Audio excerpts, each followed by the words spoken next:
Far within the void of interstellar space, hurtling toward our solar system at speeds of tens of thousands of kilometers per hour, astronomers have identified something that ought not to exist. It is a phenomenon that has never before been documented in any comet within any solar system. I have always held the belief that we comprehended the fundamental chemistry of these primordial comets.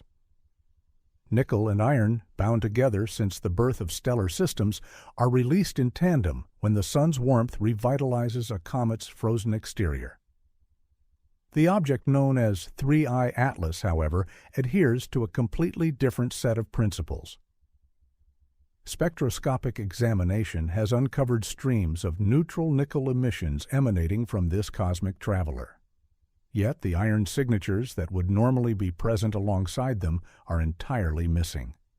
It is worth noting, however, that pure nickel is a well-known occurrence in terrestrial metallurgy, where it is produced through a refining process. This poses a fundamental question: is this celestial body the result of manufacturing in space? While official government space agencies employ carefully chosen diplomatic phrasing to discuss safe trajectories and ongoing examinations, the preprint scientific papers reveal a starkly different narrative. This evening, I will investigate what scientists are not disclosing about this interstellar traveler. I will scrutinize the spectroscopic proof, decipher the institutional reticence, and delve into why certain researchers are murmuring about possibilities that extend well beyond the scope of conventional science. You should prepare yourselves. I shall now begin. Chapter 1. Nickel in the Dark. The universe possesses a knack for concealing its most fascinating mysteries within the dialect of spectroscopy. During the pre-dawn hours of August 15, 2025, astronomers observing through the European Southern Observatory's Very Large Telescope in Chile observed something that should not be there. Displayed on their computer monitors, represented by specific wavelengths of light, were the clear signatures of neutral nickel atoms flowing from Comet 3I Atlas. But what truly gave seasoned scientists a moment of pause was this. The iron lines that ought to have been present with those nickel signatures were nowhere to be seen. Within our solar system, nickel and iron are like cosmic twins. They are created together, they journey together, and when a comet is heated sufficiently to liberate one, you almost invariably observe both. It is akin to discovering footprints in the snow made by only a single boot. The cosmos, it would appear, does not typically sever these metallic siblings without a compelling reason or a highly unusual mechanism. What renders this finding especially disquieting is not merely the scientific anomaly in itself, but the deliberate manner in which it is being debated within academic communities. Upon reviewing the preprint papers available on AR-Chapwarf, the platform where scientists circulate their work prior to peer evaluation, one notices a peculiar thing. The language is exceptionally guarded, even for the field of astronomy.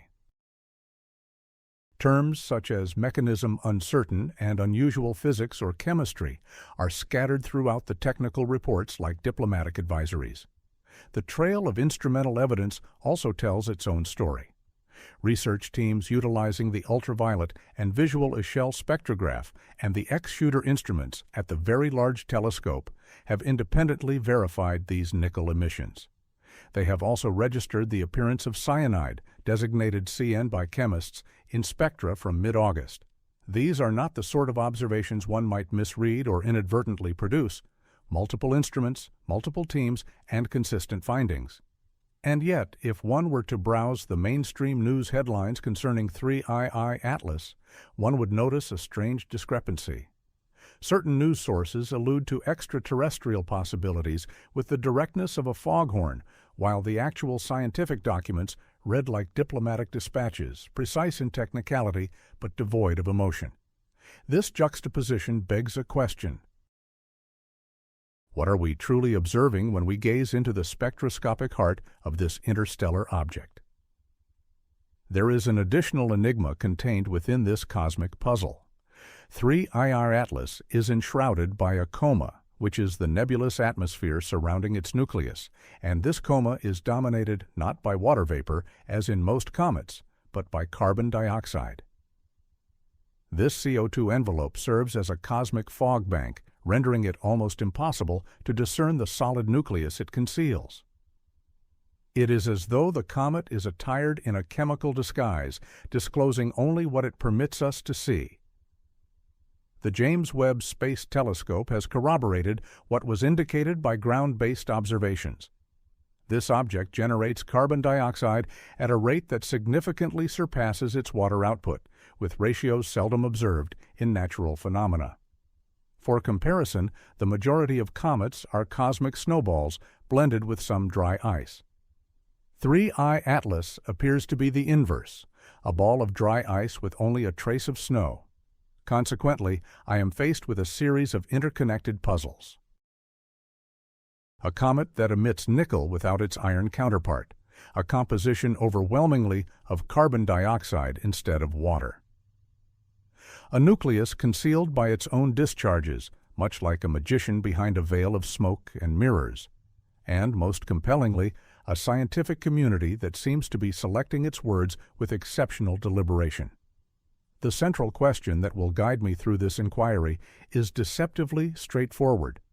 Are we witnessing a natural anomaly of cosmic chemistry and formation, or are we seeing something that defies our comprehension of what is naturally possible? The evidence, as I will demonstrate, does not yet point conclusively in either direction, but it does suggest possibilities that push the limits of conventional comet science. The universe, after all, has been speaking in whispers of nickel, and at times the softest voices convey the most critical messages. Chapter 2. Meet 3I Atlas. To grasp why 3I Atlas is prompting astronomers to use their most diplomatic phrasing, I must first explain what makes this visitor so fundamentally distinct from anything in our cosmic vicinity. The name itself narrates a history. 3I identifies it as merely the third confirmed interstellar object ever found traversing our solar system, after the enigmatic cigar-shaped 1I Oumuamua in 2017, and the more typical comet 2I Borisov in 2019. The Atlas part of the name pays tribute to the asteroid terrestrial impact last alert system, specifically the station at Rio Hurtado, Chile, where this cosmic traveler was initially detected on July 1, 2025. I want you to imagine the situation: automated telescopes surveying the southern sky, their cameras recording millions of light points every night, when suddenly the computer algorithms detected something moving with a speed and path that did not align with our solar system's gravitational field. Its official designation is C2025N1, Atlas, but the international astronomical community swiftly acknowledged its interstellar character and reclassified it as 3I Atlas. This reclassification is not just a matter of bureaucracy. It signifies a confirmation that this object originated somewhere else entirely, in a star system potentially hundreds or thousands of light years away, and is now undertaking what is essentially a single pass through our celestial neighborhood. The calculations of its trajectory provide an unequivocal account. 3I Atlas is on what astronomers term a hyperbolic orbit, a trajectory so energetic that our sun's gravity can alter its path but cannot hold it. In contrast to the elliptical orbits of objects native to our solar system, this path is unbounded, a cosmic thoroughfare leading from interstellar space around our sun and then back into the galactic expanse. There will be no return journeys, no further opportunities for in-depth examination. From our vantage point on Earth, this interstellar visitor presents no danger whatsoever. Its nearest pass to our planet will be at a distance of about 1.88 astronomical units, which is approximately 270 million kilometers. To provide some context, this is a greater distance than that between the Earth and the Sun. Mars, during its closest passages to Earth, comes within about 55 million kilometers. 3I iAtlas will keep a respectful cosmic separation, like a courteous visitor who appreciates your garden from the street rather than walking through your flower beds.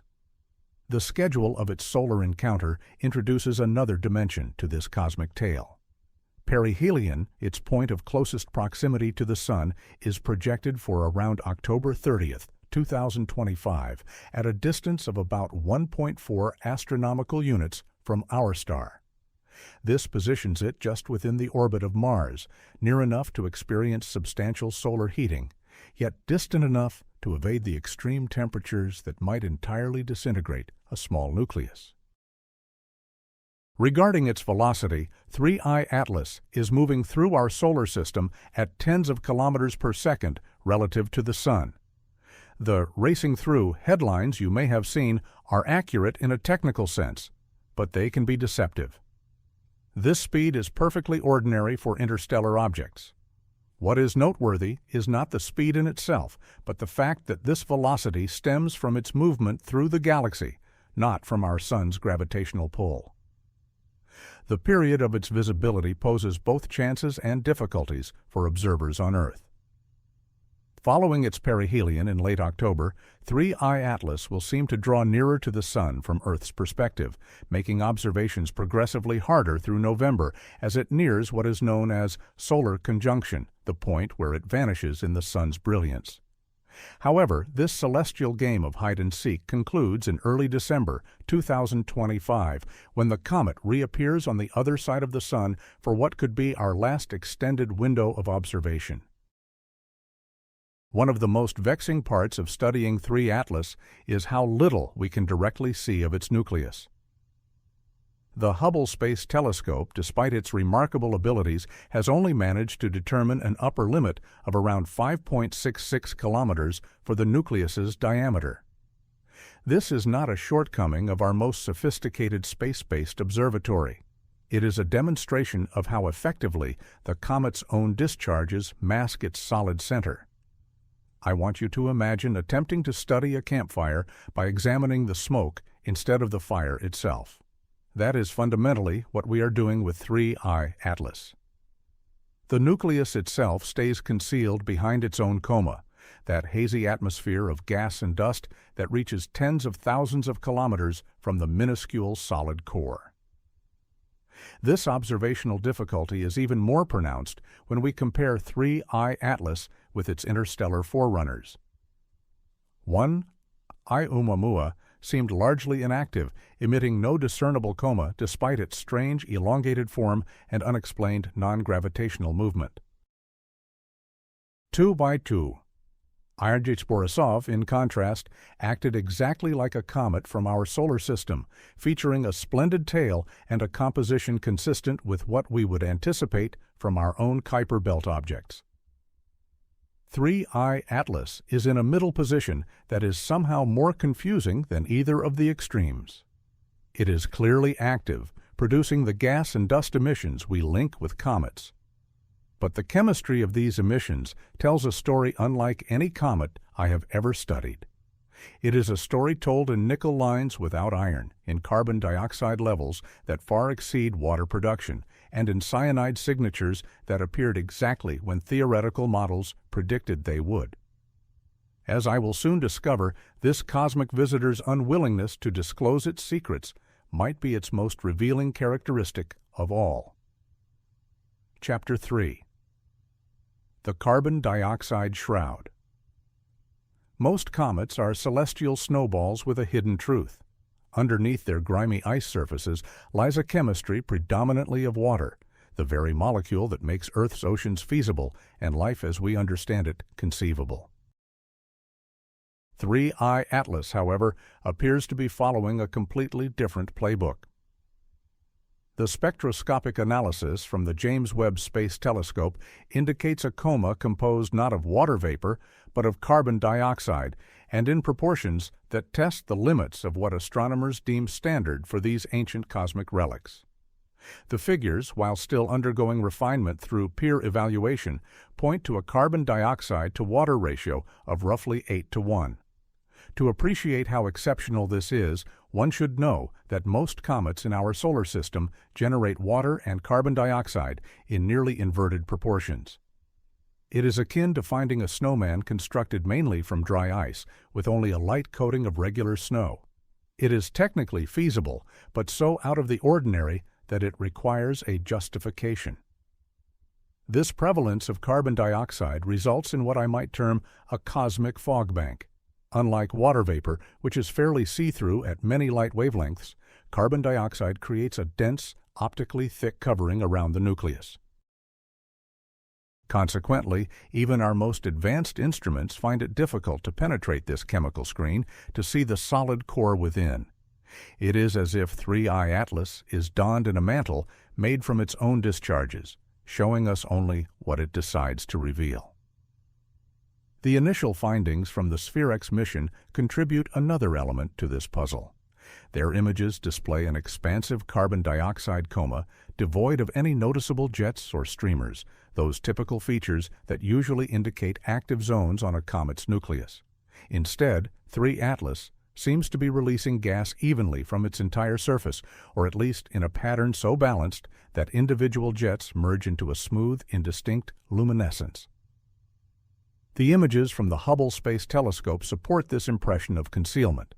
What we observe is fundamentally a dusty cocoon with background stars appearing as streaks due to the telescope's tracking of the comet's movement. The nucleus itself stays resolutely hidden, concealed somewhere within that cocoon, like a cosmic Russian doll whose innermost component remains unseen. Several working theories aim to explain this carbon dioxide dominance, but each one introduces as many questions as it resolves. One potential explanation relates to the comet's formation setting. If 3I Atlas originated in a star system with a different temperature profile from our own, perhaps around a star cooler than our Sun, it might have formed close to what astronomers refer to as a carbon dioxide ice line. In such a setting, carbon dioxide would solidify before water, potentially leading to objects with compositions markedly different from those of comets in our solar system.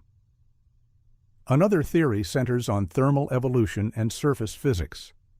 Some comets develop insulating crusts over their existence, layers of dust and processed organic materials that function like cosmic thermos flasks. Such a crust could inhibit the release of water vapor while permitting the more volatile carbon dioxide to escape more readily. As 3I Atlas nears the Sun, this selective release of gas could result in the skewed chemistry we are observing. The production rates themselves tell a tale of a small yet active nucleus. Although the exact figures differ depending on the instrument and the method of analysis, which serves as a reminder that we are witnessing science as it happens while calibrations are being adjusted, the general magnitude points to a moderately sized object releasing gas at rates that match its visible size. There is nothing in this that shouts, "impossible," but everything whispers, "unusual."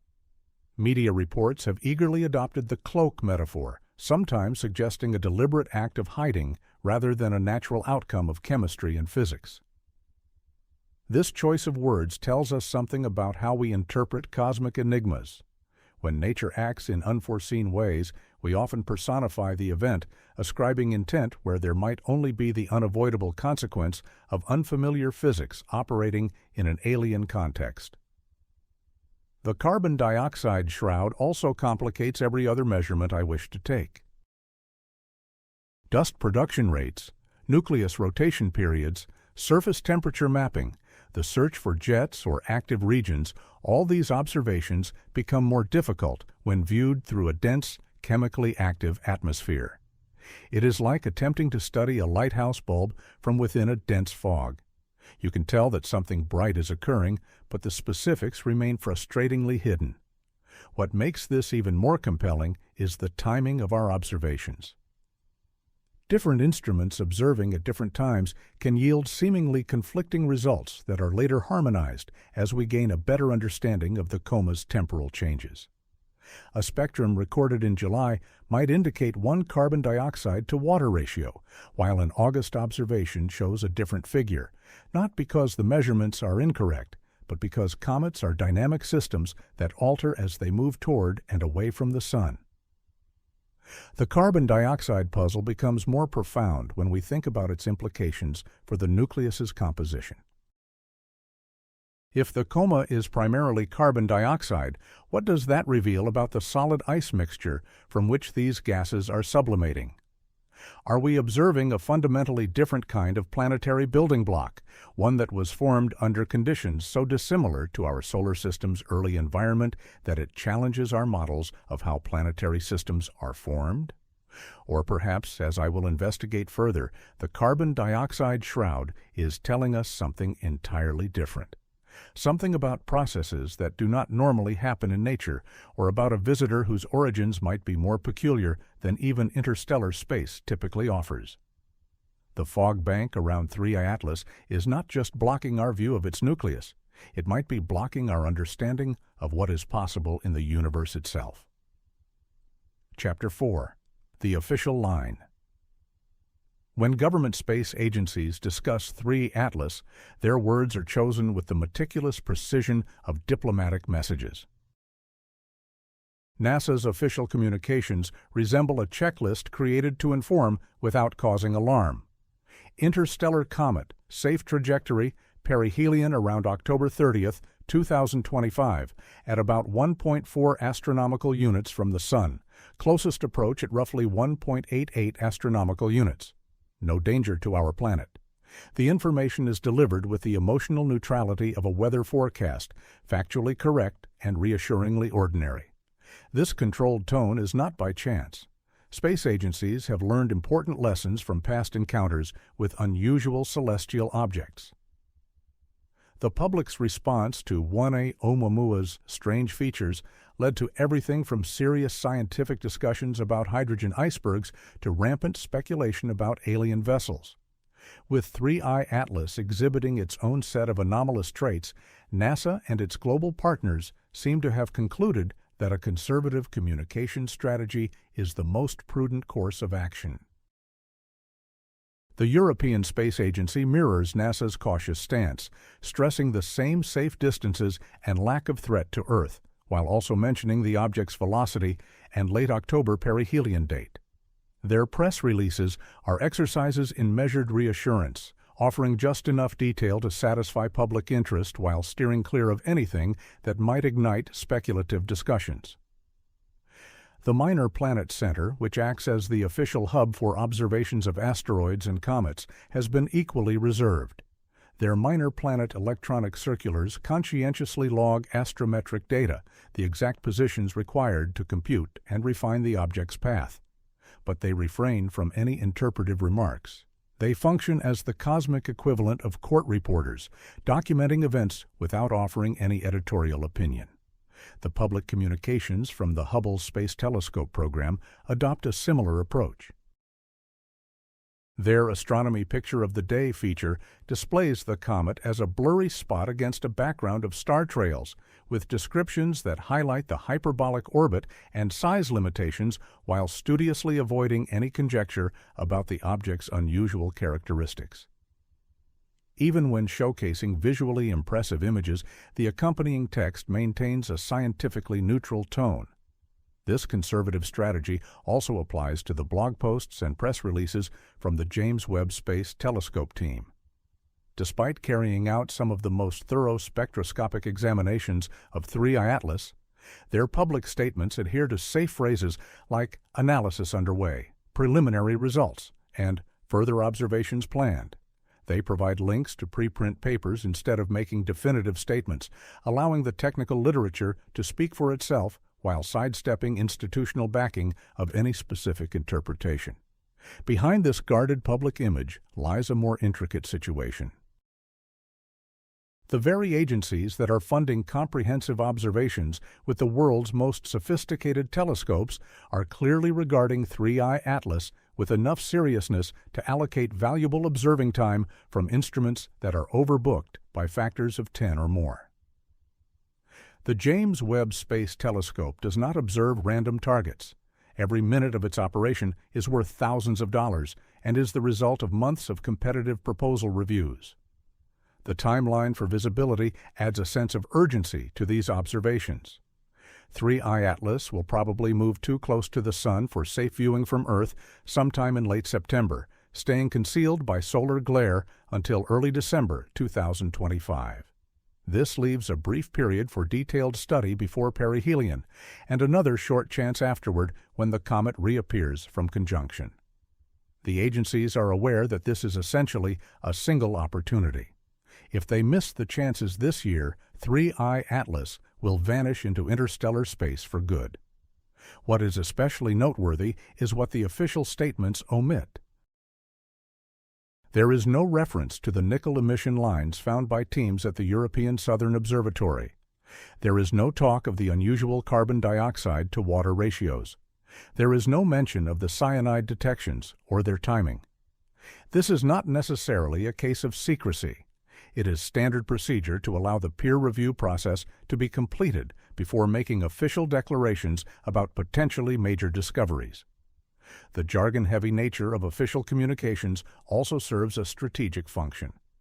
By meticulously defining terms like perihelion, astronomical unit, coma, and production rate, agencies can educate the public while keeping the focus on established science rather than on speculative ideas.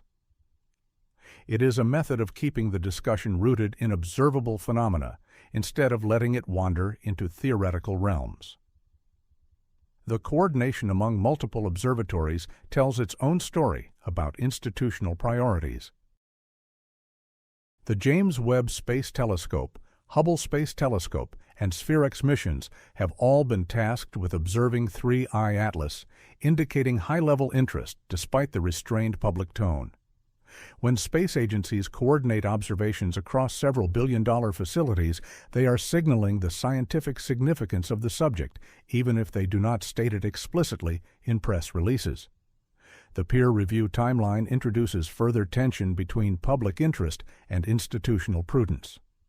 Preprints are posted on Arc-Chaffar within days or weeks of observations, but formal publication in peer-reviewed journals can take 6 months or longer.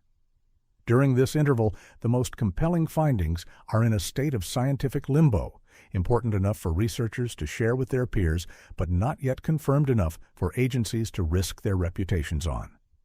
Perhaps most revealingly, the lack of bold assertions in official communications should not be seen as proof against extraordinary possibilities.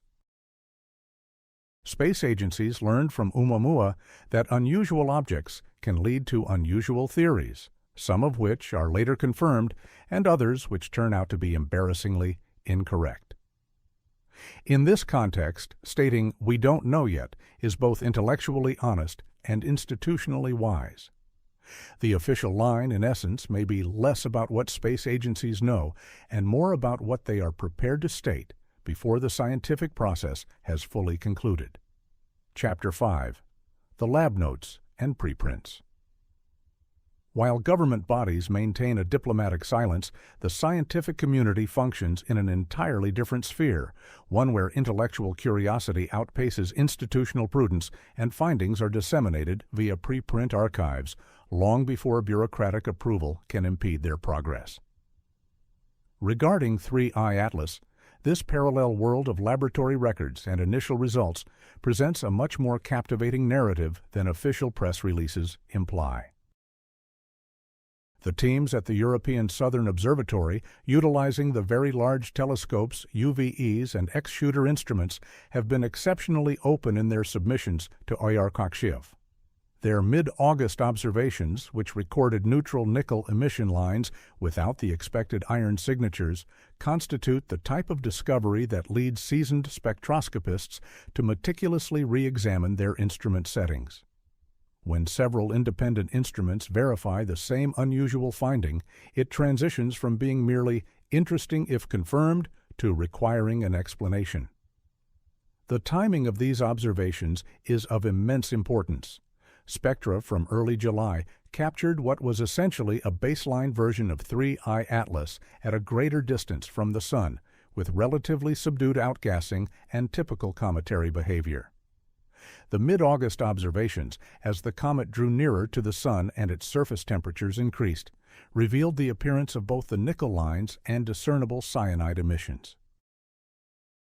This temporal link suggests that we are observing chemical processes happening in real time, propelled by growing solar heat. An independent verification of the cyanide's appearance was published in a September 3rd letter to the astronomical community, which reported its emergence in mid-August, in line with observations from the Very Large Telescope and further confirmations from Lowell Observatory. When multiple research teams using various telescopes report the same evolution of spectral features over time, it becomes challenging to write it off as instrumental errors or calibration issues. The preliminary note from Spherex adds another layer to this developing picture. Their observations of a broad carbon dioxide coma lacking any clear jets or streamers align with, rather than contradict, the spectroscopic data. What we are witnessing is a remarkably consistent outgassing pattern that is generating unusual chemistry: carbon dioxide dominance, nickel without iron, and evolving cyanide production, all seemingly originating from a small, featureless nucleus. These preprint submissions adhere to a familiar cadence in astronomy. Observations are conducted, data is processed and analyzed, initial findings are shared with the community through Archiv, and then the official peer review process commences. This framework enables the swift distribution of potentially significant discoveries while preserving the quality assurance that comes from expert assessment. It also means that the most compelling findings often surface in technical papers months before they appear in official agency announcements. The calculations of production rates demonstrate both the advantages and the disadvantages of this preprint system. Different research groups, employing different instruments and slightly varied analysis methods, can yield measurements that seem to conflict. This is not because any of them are incorrect, but because the absolute calibration of production rates is based on assumptions about the nucleus's size, outgassing patterns, and atmospheric models. These seeming inconsistencies typically get resolved as the analysis methods align and more data is gathered. What is especially intriguing is how blog posts and informal discussions have started to interpret these preprint findings. Some analytical pieces propose that the combination of unusual chemistry and a hidden nucleus could suggest industrial activities or technological artifacts. These interpretations extend far beyond what the current data can justify, but they show how quickly scientific observations can be projected into speculative realms. The frequency of observations is crucial for understanding comets, which are inherently dynamic systems. A spectrum from July provides one snapshot of chemistry and activity. An August spectrum shows changes resulting from increased solar heating. September observations record further developments as the comet nears perihelion. Only by integrating data from multiple time points can we grasp the complete story of how 3I Atlas reacts to its shifting thermal conditions. Different instruments contribute various pieces to this puzzle. Ultraviolet and visible light spectroscopy are excellent for detecting metallic emissions like nickel and iron. Infrared observations from space-based telescopes can penetrate dust more effectively and detect molecular emissions that are invisible to ground-based observatories. Radio telescopes might find molecules that do not emit invisible light. Each wavelength range tells a part of the story, but the full picture only becomes clear when all these observations are put together. The peer review process that follows the submission of preprints acts as both a quality check and a reality check. Expert reviewers scrutinize the methodology, challenge assumptions, and propose alternative explanations. This process usually takes months, during which preliminary findings might be refined, supported, or occasionally disproven entirely. In the fast-paced world of comet observations, where objects appear and disappear over months, this creates an unavoidable tension between scientific thoroughness and public curiosity. What comes out of this laboratory phase is a view of 3I Atlas that is simultaneously more detailed and more perplexing than official summaries suggest. The nickel detection seems solid.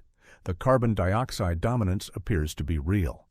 The temporal progression of chemical signatures follows predictable patterns driven by solar heating. However, the fundamental mechanisms that lead to these observations, especially the separation of nickel from iron, remain enigmatic. The lab notes, in other words, are abuzz with activity and are raising more questions than they are answering. And in science, that is frequently where the most significant discoveries start. Chapter 6. Interpreting nickel, natural versus unnatural. The identification of neutral nickel emission lines in the spectrum of 3I Atlas is akin to discovering a single type of fingerprint at a crime scene. It is technically clear proof of an event, but its singularity is perplexing. In comets from our solar system, nickel and iron emissions manifest together with the certainty of a chemical principle.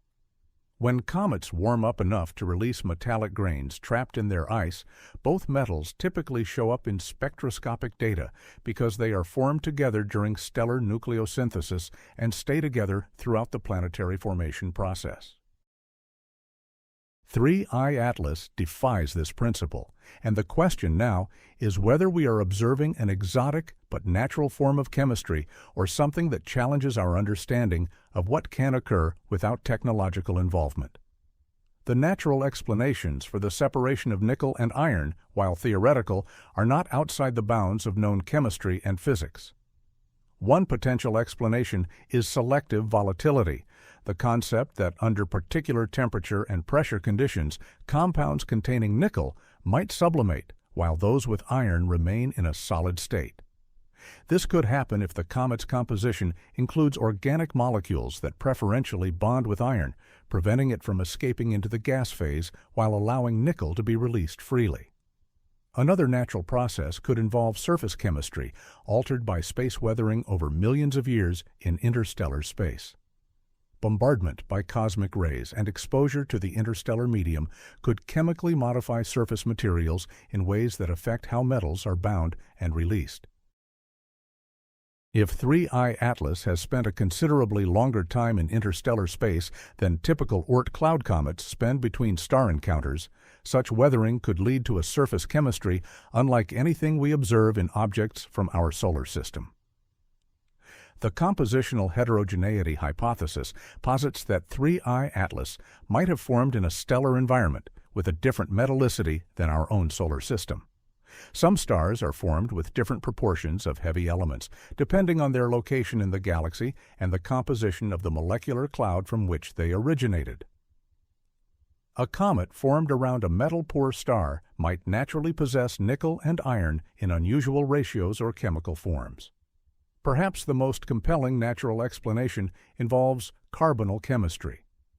In environments with abundant carbon monoxide, which 3I Atlas appears to have, given its carbon dioxide dominance and cyanide production, transient metal carbonyls might form under specific conditions. Nickel carbonyl is a known compound that is more volatile than most iron carbonyls, potentially creating a situation where nickel escapes into the coma while iron stays attached to the nucleus. This mechanism is entirely speculative and would need laboratory verification, but it represents the kind of exotic chemistry that could occur in unusual thermal and chemical settings. The unnatural explanation, presented as a thought experiment rather than a conclusion backed by evidence, would necessitate some form of technological processing that selectively isolates or releases nickel. Industrial processes on Earth do produce nickel-rich alloys and compounds with very low iron content. Stainless steel manufacturing, electroplating, and specialized metallurgy all use techniques that could, in theory, create materials with the chemical signatures we are observing. The issue is not whether such processing is feasible. It is whether there is any evidence for it apart from the nickel detections themselves. A responsible assessment of the engineered hypothesis would demand multiple independent lines of evidence. Isotopic ratios that deviate from solar system standards might point to nucleosynthesis processes that do not happen naturally. Structured radar echoes could suggest a geometric regularity inconsistent with natural objects. Non-gravitational accelerations with patterns indicating propulsion rather than outgassing would be convincing. Radio emissions synchronized with the object's geometry could signal artificial transmissions. None of these additional technosignatures have been reported for 3I Atlas. The observational context is crucial for evaluating these possibilities. Comets in our solar system do occasionally display unusual metal-line ratios, although typically not as extreme as the nickel without iron pattern seen in 3I Atlas. The separation is not physically impossible. It is statistically uncommon. This distinction is important because unprecedented does not automatically mean artificial, especially when dealing with objects from stellar environments that might differ significantly from our local chemical makeup. What would reinforce the natural explanation is reproducibility across multiple instruments and observation times, combined with theoretical models that can explain the observations without resorting to exotic processes.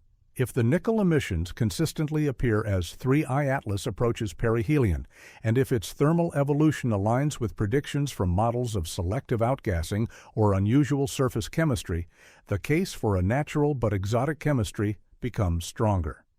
Conversely, what would lend more weight to the consideration of technological origins would be the discovery of additional anomalies that, taken together, point toward artificial processes.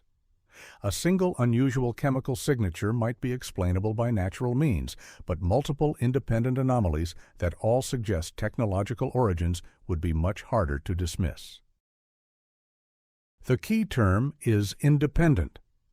The anomalies would need to be explainable by technology, but not by any natural process. The commentary suggesting industrial nickel signatures is interesting speculation rather than scientific consensus.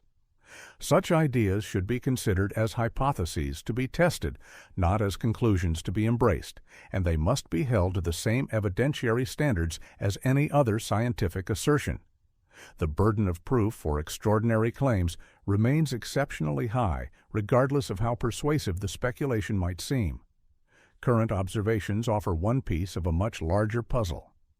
As 3I Atlas continues its journey toward perihelion, more data will either support or refute various hypotheses about its nickel emissions. Peer review processes will assess the reliability of the initial detections. Cross-calibration between different instruments will test whether the observations are reproducible.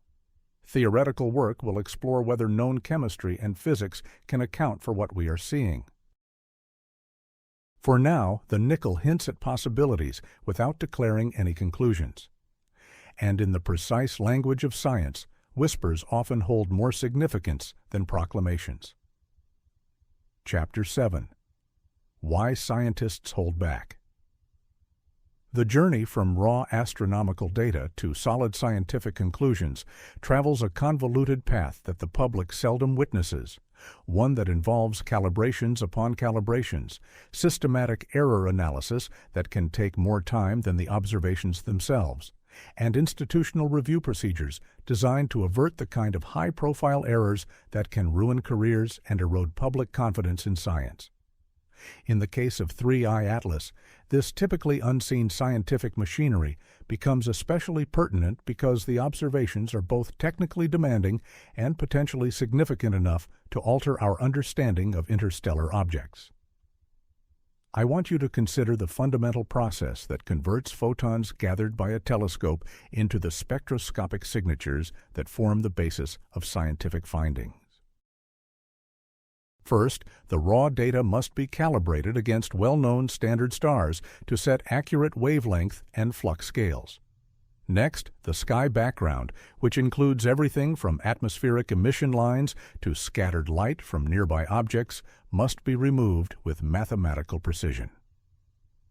Only after this can astronomers start the task of identifying specific spectral lines and measuring their strengths relative to the continuum background. Each of these stages can introduce potential systematic errors that might appear as real signals. A minor error in wavelength calibration could misidentify an apparent nickel line as a different element entirely. Incomplete subtraction of the sky background could create spurious emission features or conceal genuine ones. The placement of the continuum, which determines the baseline against which emission lines are measured, can significantly alter the perceived strength of faint spectral features. When assertions of unusual chemistry are based on these exact kinds of measurements, extraordinary diligence is crucial. The system for allocating telescope time introduces another layer of institutional prudence. Observing time on facilities like the Very Large Telescope or the James Webb Space Telescope is granted through competitive processes that can require months of preparation and review. When astronomers are awarded this valuable resource, they usually have proprietary periods during which they can analyze their data without outside pressure. This system promotes thorough analysis over hasty conclusions, but it can also lead to frustrating delays between observations and the public announcement of results. Considerations of signal-to-noise ratio become particularly vital when dealing with weak spectral features close to the detection limit. The same dataset can seem to show strong emission lines or no emission at all, depending on how the analysis is performed. Different techniques for fitting the continuum, different methods for combining multiple exposures, and even different software packages for data reduction can produce seemingly contradictory outcomes from the same observations. Unusual claims must be verified by multiple independent teams before the scientific community will accept them as solid. Concerns about reputation and replication are especially prominent following the debates over one-eye Oumuamua, where initial observations of an unusual acceleration led to theories ranging from hydrogen icebergs to alien spacecraft. Some of these theories were later supported by further analysis, while others were quietly dropped as better data became available. This experience taught the astronomical community that interstellar objects can generate intense public interest and scientific debate in equal measure, making careful evaluation of claims more critical than rapid announcements. The peer review process, though often frustratingly slow, serves as a quality control that can catch errors unnoticed by the original research teams. Expert reviewers scrutinize the methodology, question assumptions, suggest alternative interpretations, and sometimes identify systematic errors that render entire analyses invalid. This process can take months or even years, during which preliminary findings exist in a scientific limbo, interesting enough for discussion among colleagues, but not yet validated enough for institutional endorsement. The geometry of observation adds temporal complexity to these systematic concerns. The apparent strength of spectral lines depends not only on the physical processes that produce them, but also on the viewing angle, phase angle, and distance between Earth and the comet. An emission line that seems strong in July observations might appear weak in August data, not because the underlying physics has changed, but because we are observing the same process from a different viewpoint or at a different distance. Cross-checks between different instruments provide essential validation, but require careful attention to systematic differences between facilities. The Very Large Telescope's UVES instrument functions differently from the X-shooter spectrograph, which in turn has different characteristics from space-based instruments like those on James Webb or Hubble. Confirming a detection across multiple instruments requires understanding how each facility's unique systematic errors might influence the apparent strength or wavelength of spectral features. The blog posts from the James Webb Space Telescope team are a prime example of this institutional caution. Despite conducting some of the most detailed observations of 3 Atlas, their public communications adhere to phrases like analysis underway and preliminary results. They link to preprint papers rather than making institutional claims, allowing the technical literature to speak for itself while avoiding situations where the space agency might have to retract or amend public statements if peer review uncovers issues with the initial analyses. Visual representations of the same data can tell vastly different stories depending on the processing choices. The same spectrum can be manipulated to highlight weak emission lines by expanding the vertical scale or to downplay them by showing the full dynamic range of the data. Different continuum fits can make emission features appear or disappear entirely.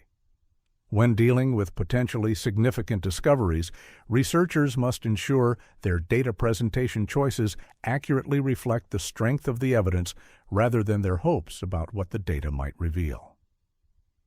The essential point is that scientific caution is not an indication of a cover-up or a conspiracy. It reflects hard-earned wisdom about how easy it is to deceive ourselves when handling complex data near the limits of instrumental sensitivity.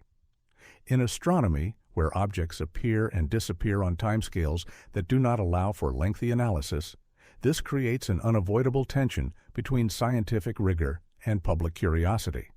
But it also ensures that when astronomers do make strong claims about unusual objects like 3I Atlas, those claims are built on foundations solid enough to bear the weight of extraordinary implications. Chapter 8: Media versus Methods. The divide between how scientific discoveries develop in laboratory notebooks and how they are presented in public media is more than just a matter of translation. It reflects fundamentally different ways of approaching uncertainty, evidence, and the speed at which knowledge should be built. When 3I Atlas started to display unusual spectroscopic signatures, this separation became especially noticeable, with sensational headlines vying against systematic data analysis in what are essentially parallel universes of information. I want you to consider the range of media coverage that surfaced as preprint papers began to be posted on ARchiveR. At one end of the spectrum, tabloid-style publications latched onto the mysterious aspects with headlines that almost hummed with excitement. Alien craft disguised as comet baffles scientists read one particularly sensational example, turning meticulous spectroscopic observations into science fiction plots with the subtlety of a carnival announcer. These outlets interpreted every unanswered question as proof of a conspiracy, and every cautious scientific statement as evidence that authorities were concealing dramatic revelations. More responsible science journalism achieved a different kind of balance, highlighting the carbon dioxide dominance and unusual chemistry, while also recognizing the limitations of the current data. Publications such as Live Science and Smithsonian Magazine succeeded in conveying the genuine scientific curiosity without straying into speculation that was not supported by evidence. Their articles clarified why a carbon dioxide-rich coma is significant, what nickel emission lines reveal about comet composition, and why scientists speak carefully about initial findings. The difference is particularly striking when comparing these measured reports with official space agency communications. NASA and the European Space Agency strictly adhere to established facts, orbital parameters, safety assurances, observation schedules, and instrument capabilities. Their language has all the excitement of a technical manual, which serves the crucial purpose of providing accurate information while avoiding the kind of speculation that could later prove embarrassing if contradicted by new data. This institutional conservatism creates informational voids that speculative coverage eagerly fills. When official sources confine themselves to statements like "analysis ongoing" and "further observations planned," more daring outlets feel free to explore possibilities ranging from exotic chemistry to technological artifacts. The issue is not necessarily that such speculation takes place. Science often progresses through bold hypotheses, but that speculation and established fact can become muddled in the public's mind when presented with similar levels of apparent authority. The alien craft hypothesis serves as a useful case study of how scientific caution is interpreted through various media filters. The actual evidence consists of unusual but not impossible chemistry, a hidden nucleus, and outgassing patterns that differ from those of typical solar system comets. Responsible reporting presents these as interesting anomalies that merit further investigation. Sensational coverage turns them into definitive proof of extraterrestrial technology, as if the lack of conventional explanations automatically points to artificial origins. Social media intensifies these distortions through mechanisms that favor engagement over accuracy. Dramatic claims about alien visitors generate more clicks, shares, and comments than careful discussions of spectroscopic calibration. The algorithms that decide which content is promoted have no inherent preference for scientific rigor, creating an information ecosystem where the most exciting interpretations often overwhelm more balanced analysis. Even reputable publications face difficulties when reporting on developing science. Carbon dioxide to water ratios reported as approximately 8:1 in early coverage might be revised to 6:1 or 12:1 as calibration methods are refined and more data becomes available. These revisions do not mean the original reporting was incorrect. They reflect the normal process of scientific refinement. However, they can undermine public trust in scientific claims if the iterative nature of research is not clearly explained. The problem of confirmation bias operates in both directions in this media ecosystem. Outlets that tend toward sensationalism will emphasize any new data that supports exotic interpretations while minimizing findings that suggest conventional explanations. Conversely, more conservative outlets might downplay genuinely anomalous findings to avoid seeming gullible. Both approaches can distort public understanding by filtering a complex reality through preconceived editorial viewpoints. The peer review timeline adds further complications for media coverage. Preprint papers are posted on ARQA within days or weeks of observations, providing immediate access to technical findings, but without the quality control that comes from expert evaluation. Journalists working under tight deadlines might report preliminary findings as if they carry the same weight as peer-reviewed conclusions, leading to situations where later revisions or retractions can seem like scientific inconsistency rather than the normal evolution of understanding. Language itself becomes a contested area in this process. When scientists write about unusual chemistry or mechanisms not yet fully understood, they are expressing appropriate caution about phenomena that do not align with established models. When media outlets translate this language into baffling scientists or defying explanation, the focus shifts from ongoing research to complete mystification, suggesting that the scientific process has hit a dead end rather than an interesting new beginning.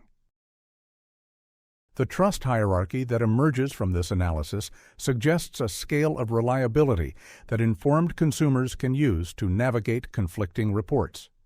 Primary sources, observatory press releases, peer-reviewed papers, official space agency statements are at the top, representing information that has passed through institutional quality control.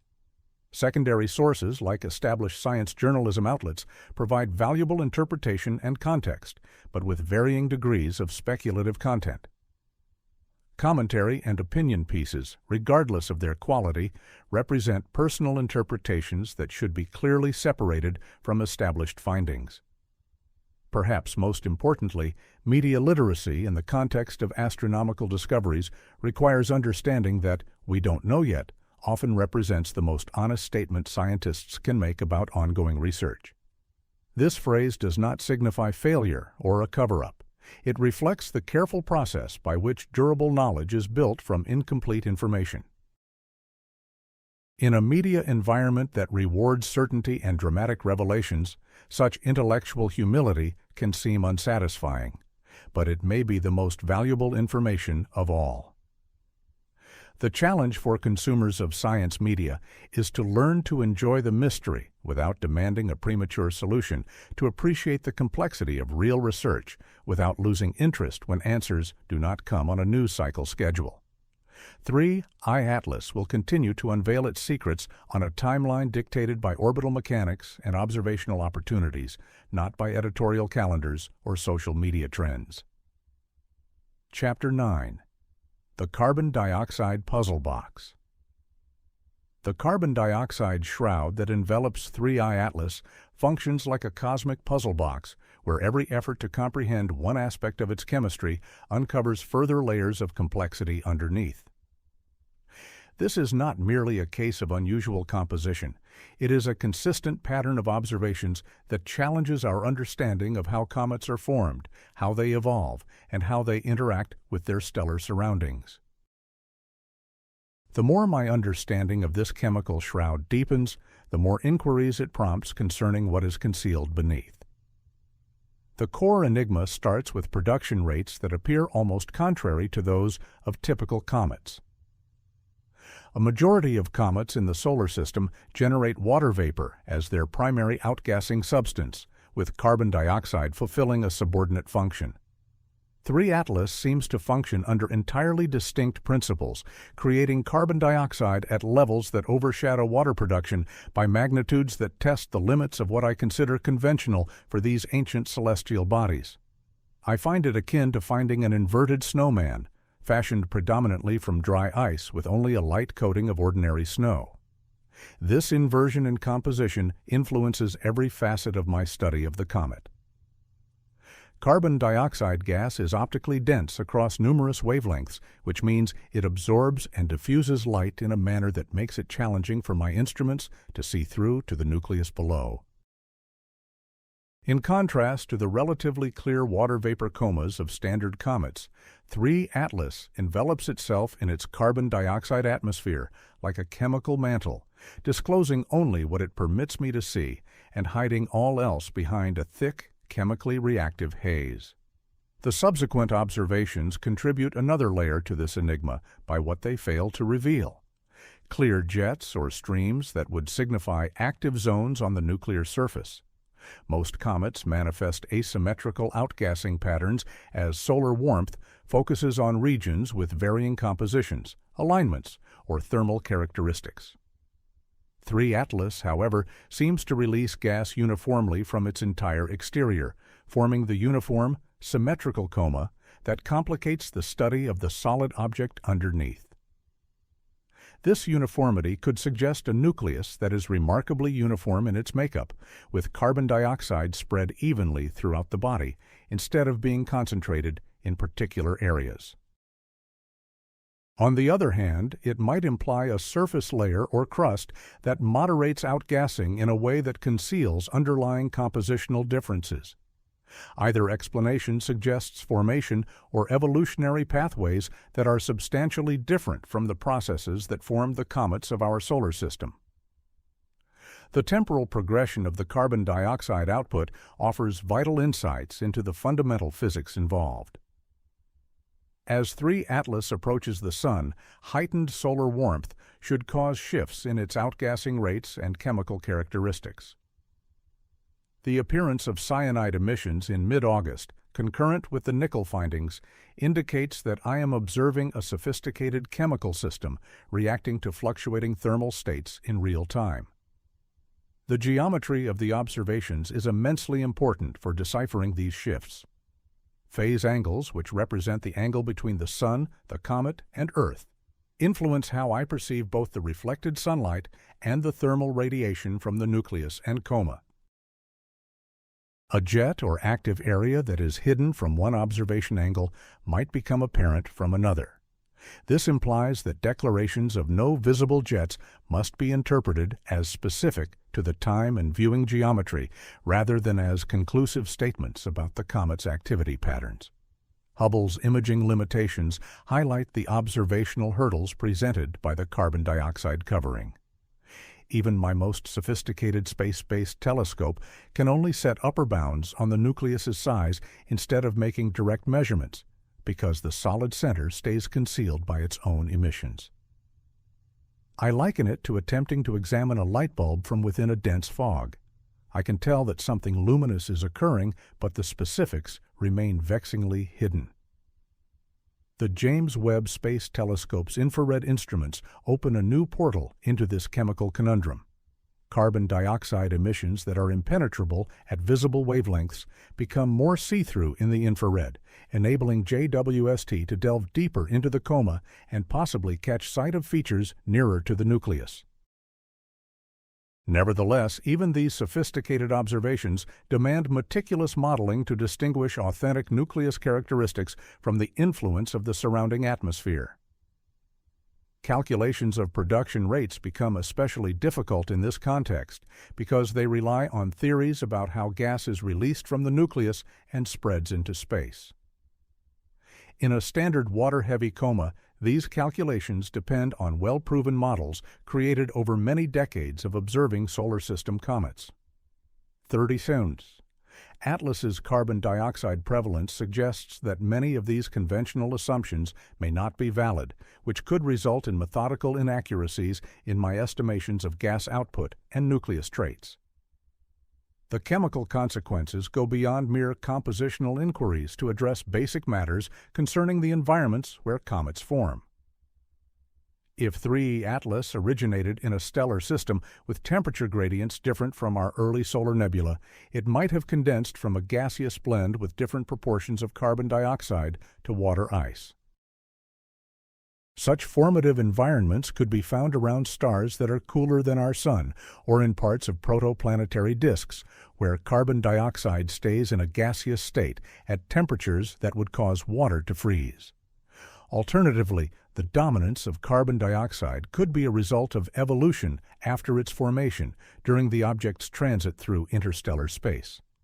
Bombardment by cosmic rays, exposure to interstellar radiation, and chemical alteration over millions of years could change the surface composition in ways that influence outgassing patterns when the object eventually meets another star. The enigmatic nature of these observations means that resolving one mystery frequently uncovers more questions beneath it. Comprehending the mechanisms of carbon dioxide production might clarify the uniform outgassing pattern, but it brings up new questions about the formation environment and evolutionary past. Explaining the chemical processing that results in such unusual composition ratios leads to inquiries about the stellar systems and galactic environments capable of producing such objects. As 3I Atlas proceeds on its path toward perihelion, the carbon dioxide puzzle is likely to expose further layers of intricacy. The growing solar heat should induce changes in production rates, possibly uncovering jets or active regions that are presently concealed by uniform outgassing. Different volatile substances might start to sublimate as surface temperatures increase, introducing new chemical elements to the already complex coma composition. The final answer to this puzzle will probably necessitate the combination of observations from multiple wavelengths, instruments, and observation times to construct a thorough picture of how chemistry, physics, and history merge to form the extraordinary object I observe today. Until that time, the carbon dioxide shroud persists in guarding its secrets with chemical resolve, serving as a reminder that the cosmos still contains enigmas that defy my comprehension of what is achievable in nature. Chapter 10. If it is natural, the inherent explanation for 3I Atlas's peculiar characteristics combines elements of stellar evolution, planetary formation theory, and cosmic chemistry into a story that expands my understanding of how varied the universe's comet population could be. If I am observing purely natural events, then this interstellar traveler offers a glimpse into formation environments and evolutionary paths that are starkly different from anything in my local cosmic vicinity, potentially informing me about the chemical variety of planetary systems throughout the galaxy. The formation environment theory starts with the acknowledgement that not all stars are formed alike. My Sun originated from a molecular cloud with a particular composition, temperature gradient, and chemical evolution history that dictated what types of materials could condense at various distances from the nascent star. A comet forming around a different kind of star may be a lower mass, cooler red dwarf, or a star born in a galactic area with different metallicity could incorporate ices and dust with compositions that appear foreign from my solar system standpoint. In such a setting, the ice line structure that governs where different volatile compounds freeze out of the protoplanetary disk could be markedly different from our early solar nebula. Water might stay gaseous at distances where carbon dioxide solidifies, leading to a population of comets that are inherently rich in carbon dioxide rather than dominated by water. This environmental explanation does not necessitate any exotic physics, only different starting conditions that mirror the diversity of stellar formation environments across the galaxy. The surface evolution hypothesis offers another natural route to the chemistry I observe. During the millions of years that 3 Atlas traversed between stellar systems, its surface would have been ceaselessly bombarded by cosmic rays, exposed to interstellar radiation, and subjected to chemical processing that is absent in the comparatively shielded environment of our solar system's Kuiper belt or Oort cloud. Such processing could form insulating surface layers that selectively control outgassing, permitting more volatile compounds like carbon dioxide to escape while trapping less volatile substances like water ice beneath the surface. This mechanism could account for both the unusual carbon dioxide to water ratio and the seemingly uniform outgassing pattern. If space weathering produced a relatively consistent surface crust with uniform thermal and chemical properties, the outcome might be the featureless, symmetric coma that makes 3I Atlas so hard to study. As the comet nears perihelion and surface temperatures increase, this insulating layer might start to disintegrate, possibly exposing the more conventional, water-rich composition that is concealed beneath. The selective nickel release mechanism is still more conjectural but not outside the scope of known chemistry. In carbon-rich settings, temporary metal carbonyls might form under particular temperature and pressure conditions, creating volatile nickel compounds that can escape into the gas phase, while iron stays bound in less volatile forms. Laboratory research on metal carbonyl chemistry indicates that nickel carbonyl can be more volatile than many iron carbonyls, potentially causing the selective metal release I observe spectroscopically. Alternatively, the nickel-iron decoupling could reflect a compositional inconsistency inherited from the comet's birth environment. If 3 Atlas formed from materials that were naturally enriched in nickel relative to iron, perhaps condensing from a stellar wind or supernova ejecta with unusual element ratios, the metal emissions I observe might simply mirror this exotic but natural composition. The size and structural limitations from Hubble observations are still in line with a natural small body.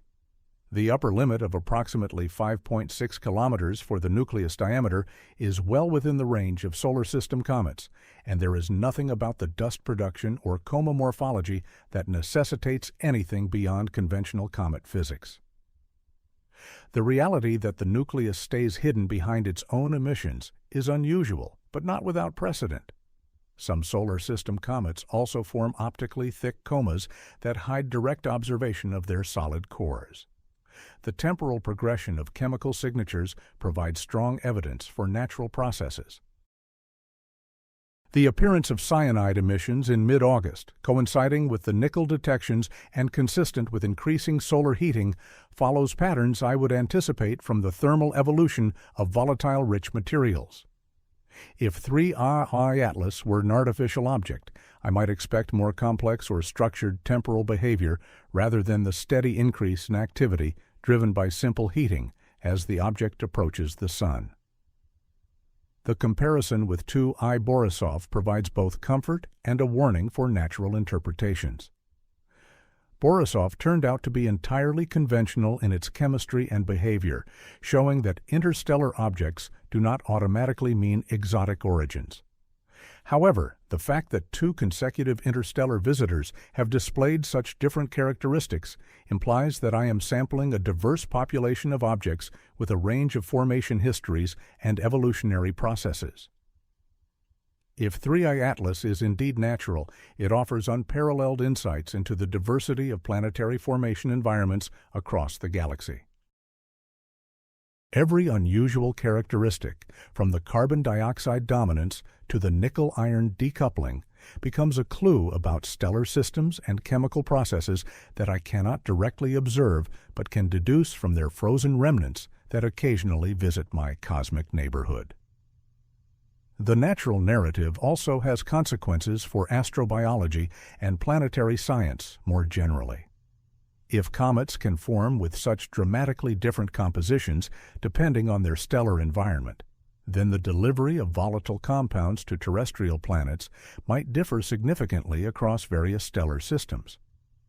Understanding this compositional variety becomes essential for evaluating the potential habitability of exoplanets and the probability that Earth-like worlds receive the chemical components necessary for life. Mars-based observations scheduled for early October could offer crucial tests of the natural hypothesis. If 3 Atlas exhibits the expected thermal evolution, develops asymmetric jets as its insulating crust disintegrates, or reveals compositional changes consistent with a multi-layer structure, these observations would strongly back natural formation and evolution processes. The natural explanation for 3I Atlas is compelling in its breadth and logically consistent. But like all solid scientific hypotheses, it makes testable predictions that can be either confirmed or disproved by further observations. The ultimate trial will be whether this natural account can explain all the unusual properties I observe, or if additional anomalies will arise that steer me toward more exotic explanations. Chapter 11.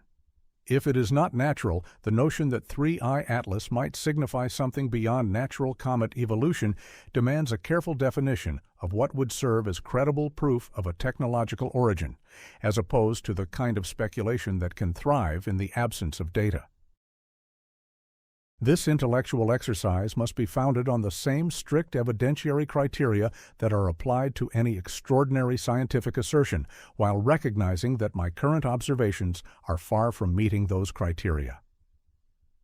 Believable techno-signatures would need to be both clearly artificial in their nature and verifiable across separate observations.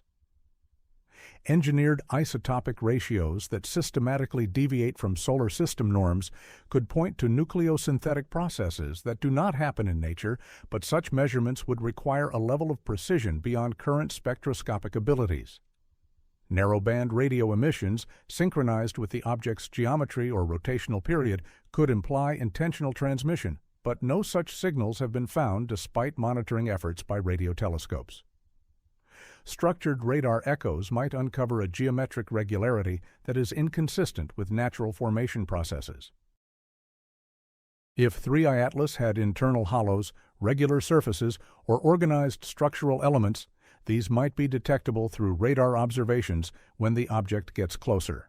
However, current radar capabilities are constrained by the comet's distance and relatively small size, which makes such observations technically demanding, even if artificial structures were there. Non-gravitational accelerations offer another potential techno-signature, but these must be carefully differentiated from the outgassing forces that naturally influence comet orbits. Oumuamua displayed an anomalous acceleration that initially ignited speculation about artificial propulsion before it was explained by the asymmetric outgassing of hydrogen. Any acceleration anomalies in 3I Atlas would need to exhibit patterns inconsistent with known outgassing mechanisms, perhaps being too regular, too directed, or occurring at times when thermal conditions would not support the natural release of volatiles. The nickel without iron signature has been suggested in some discussions as potentially pointing to industrial processing, since terrestrial metallurgy does create nickel-rich alloys with minimal iron content. This stands as interesting speculation rather than established fact, and it is challenged by the reality that unusual chemistry does not automatically mean a technological origin. Many natural processes can produce element ratios that appear artificial from my limited terrestrial viewpoint. The lack of obvious jets or tails has also been mentioned as potentially suspicious, with proposals that the uniform outgassing pattern might indicate an artificial regulation of gas release. However, this interpretation necessitates overlooking the observational constraints imposed by viewing geometry, instrumental resolution, and the carbon dioxide shroud, which could easily conceal narrow jets or asymmetric features. Natural comets do, on occasion, show surprisingly uniform outgassing, especially when observed at low resolution or unfavorable phase angles. What I definitively lack are multiple, independent lines of evidence, all pointing toward a technological origin. The unusual chemistry is an isolated finding without the corroborating techno-signatures that would be expected if I were genuinely observing an artificial object.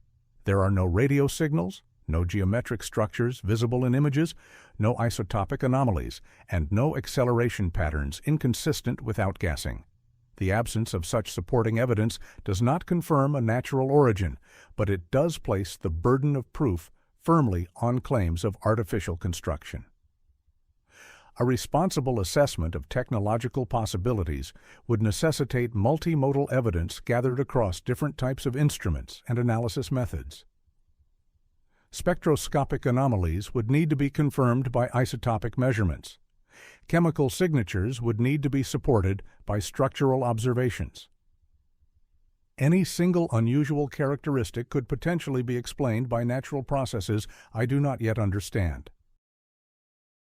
But multiple independent anomalies, all indicating an artificial origin, would be much harder to disregard. The historical precedent of Oumuamua offers both a warning and context for assessing exotic hypotheses. Initial observations of that object's unusual acceleration and elongated shape prompted serious scientific debate about a possible artificial origin, including peer-reviewed papers that explored technological explanations. However, later analysis and further observations eventually provided natural explanations for most of the anomalous characteristics, showing how easily extraordinary claims can arise from incomplete data. The confirmation bias issue affects technological speculations just as much as conventional interpretations. When searching for evidence of an artificial origin, it becomes tempting to interpret any unusual characteristic as supportive of that hypothesis, while minimizing findings that suggest natural processes. This psychological inclination requires a conscious effort to resist, demanding that technological hypotheses be held to the same strict evidentiary standards as any other scientific claim. Time-resolved observations across the perihelion passage could offer crucial tests of technological hypotheses. If 3 Atlas were an artificial object designed to mimic a comet, I might expect its behavior to deviate from natural thermal evolution as solar heating intensifies. Conversely, if its chemical and physical evolution follows predictable patterns driven by increasing temperature and changing illumination conditions, this would reinforce the case for a natural origin. Isotopic measurements represent what might be the most conclusive test of a natural versus artificial origin.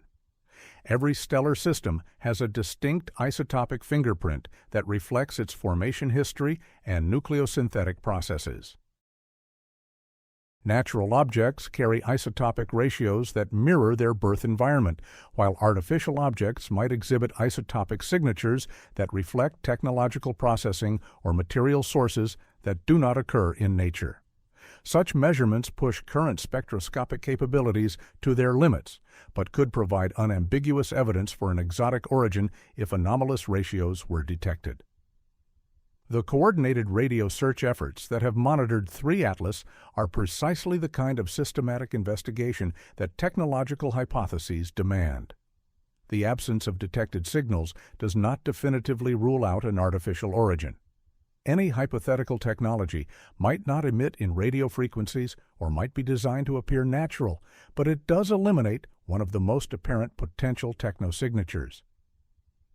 If I engage in the thought experiment of what the discovery of a genuine artificial origin would signify, the implications reach far beyond astronomy to fundamental questions about intelligence, technology, and my place in the cosmic community. Such a discovery would confirm that technological civilizations exist elsewhere in the universe and have capabilities for interstellar travel or communication. The scientific and philosophical consequences would be significant enough to warrant the extraordinary evidentiary standards that any such claim must satisfy. For now, the technological hypothesis remains a fascinating possibility that serves a vital role in ensuring that I consider all plausible explanations for unusual observations. But speculation must be clearly separated from evidence, and extraordinary claims must await extraordinary proof. Chapter 12. The mission temptation. The idea of intercepting 3 Atlas with a spacecraft is one of those alluring missed chances that will likely trouble mission planners for many years. An opportunity to study an interstellar visitor up close that appeared with just enough warning for me to realize what I could have accomplished, but not with enough lead time to actually do it. The physics of orbital mechanics and spacecraft engineering create a harsh irony. The more peculiar and scientifically compelling an object seems, the more I desperately wish to dispatch a probe to examine it, and the more impracticable such a mission becomes with current technology and planning schedules. The reality of launching a custom interception mission to 3 Atlas runs into the fundamental constraints of present-day spaceflight abilities. Designing, constructing, and launching a spacecraft takes years of work under the best of conditions. The quickest planetary missions in NASA's history, such as the New Horizons probe to Pluto, took nearly a decade from the initial idea to launch. 3IE Atlas was found in July 2025 with a perihelion date in late October, giving barely 4 months of notice for what would have to be the most rapidly conducted deep space mission ever undertaken. Even if the technical hurdles could be surmounted, the velocity demands for intercepting an object on a hyperbolic trajectory are immense. Unlike solar system planets that travel in predictable elliptical orbits, interstellar visitors come with an excess velocity that my chemical rockets can hardly match. Getting to 3 Atlas would require a spacecraft to attain a delta V, or change in velocity, similar to or greater than the most ambitious missions ever flown, and it would have to be done within a launch window of just weeks, not the years typically available for planetary missions. However, the astronomical community has not been inactive as 3I Atlas nears its closest pass to the Sun. Opportunistic observations using current resources are the practical answer to this mission temptation. The European Space Agency's Mars orbiters, initially designed to study the red planet's atmosphere and surface, are being retasked to observe 3I Atlas during the comet's nearest approach to Mars on approximately October 3, 2025, when the two bodies will be just about 30 million kilometers apart. This Mars-based observation effort is a compromise between the unattainable dream of a dedicated interception mission and the constraints of purely Earth-based telescopes. From Mars's perspective, 3 Atlas will look considerably brighter and larger than from Earth, possibly enabling detailed observations of its coma structure, nucleus characteristics, and temporal evolution that would be challenging or impossible from my home planet. The red planet essentially becomes a temporary deep space observatory, offering a closer view of the interstellar visitor without the need for a purpose-built spacecraft. The collaboration between Hubble, James Webb, and SphereX shows how the astronomical community maximizes scientific output when a physical interception is not feasible. These complementary observations across different wavelength ranges provide a thorough view of 3 Atlas's properties that no single instrument could achieve by itself. Hubble offers high-resolution imaging in visible light. JWST provides detailed spectroscopy in the infrared, and SphereX contributes wide-field context and additional spectroscopic capabilities. Public suggestions to redirect existing deep space missions have appeared in various places, including ideas to send spacecraft like Juno or other outer solar system probes toward 3I Atlas. While such concepts show creative thinking about using current assets, they encounter practical difficulties, including fuel limits, communication restrictions, and the basic physics of altering a spacecraft's path from one target to another. Most deep space probes are designed with specific mission profiles that provide little flexibility for major course changes.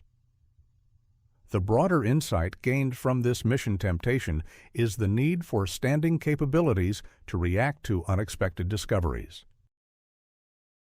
Project Lyra and similar conceptual studies have investigated what a rapid response interstellar object mission would entail.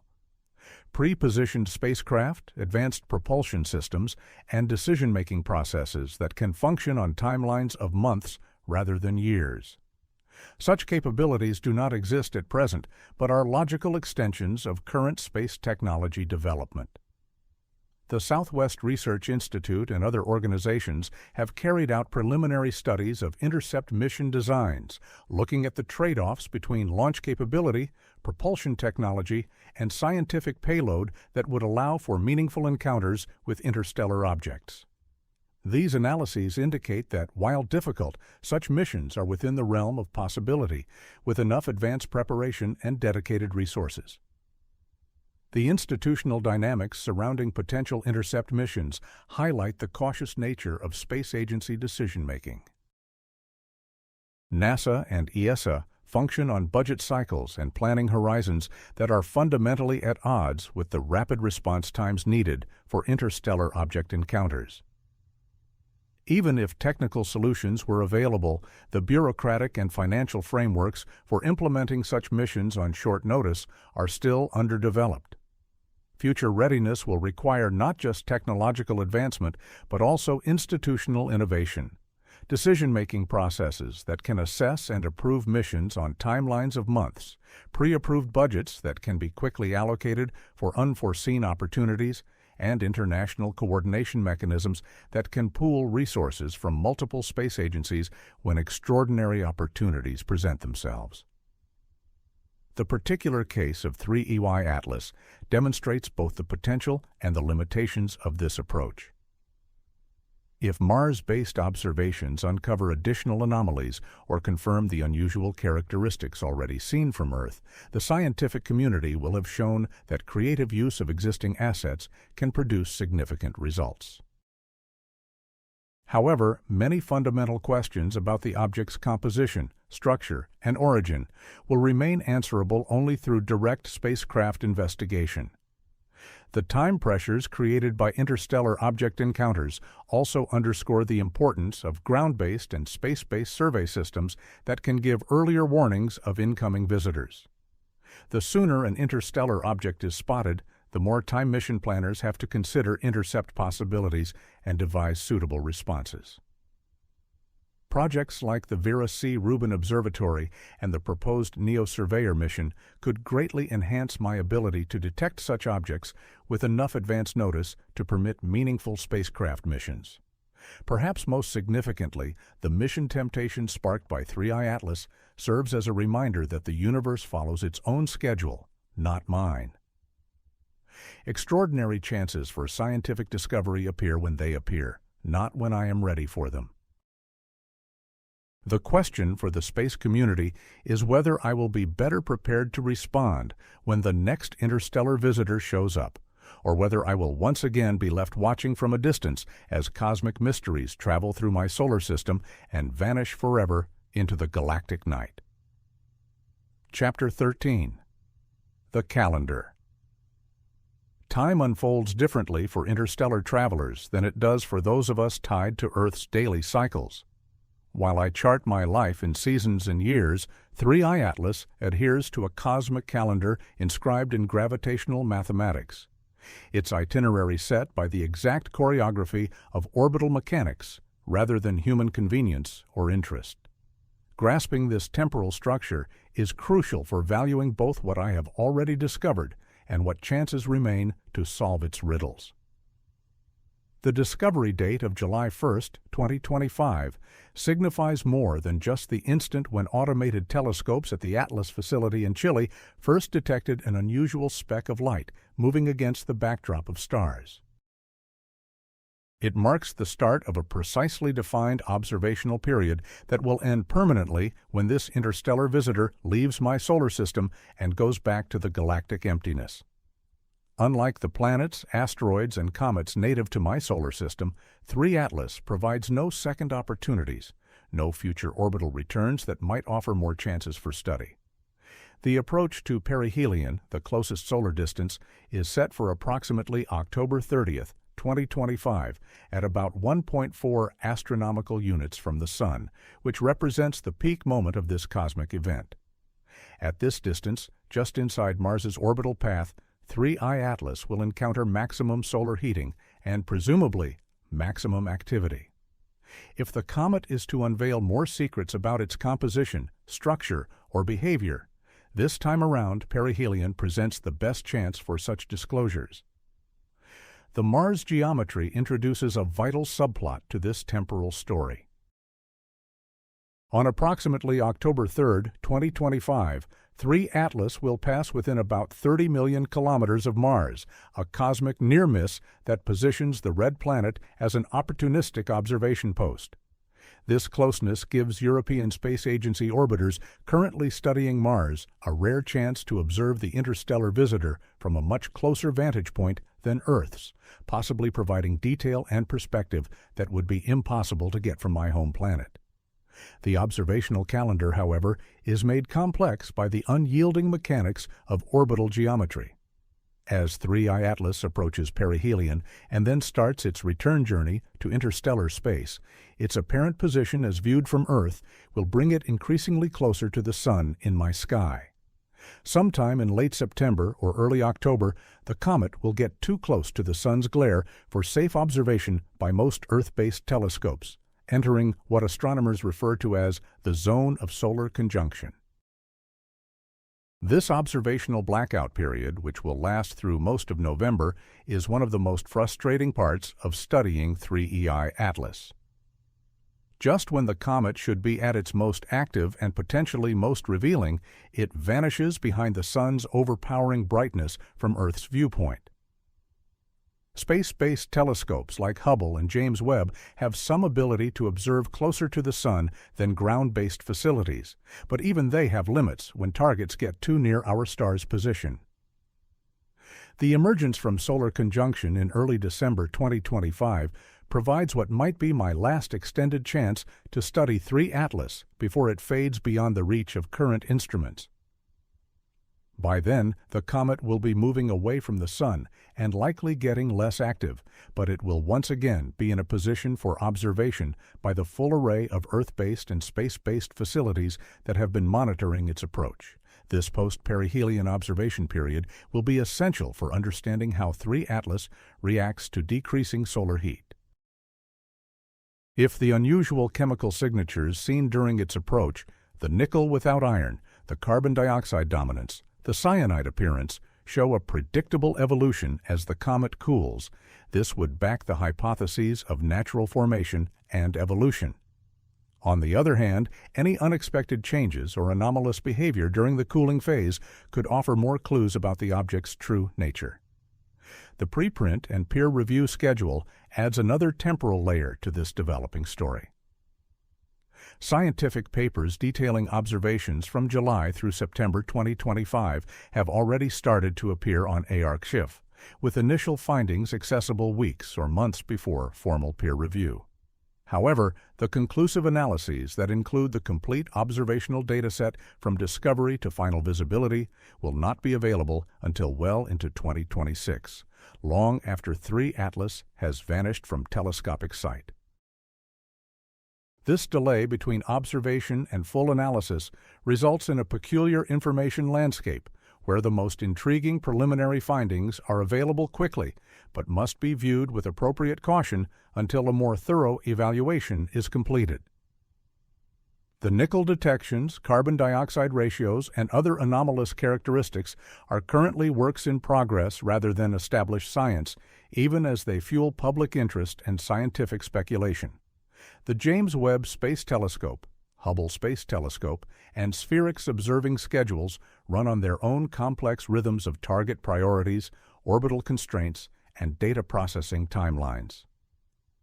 Observations made in August might not be fully analyzed and released until October or November, creating situations where the most detailed findings about 3I Atlas's properties might not become available until after the object has disappeared into solar conjunction. Public communication timelines add yet another dimension to this temporal complexity.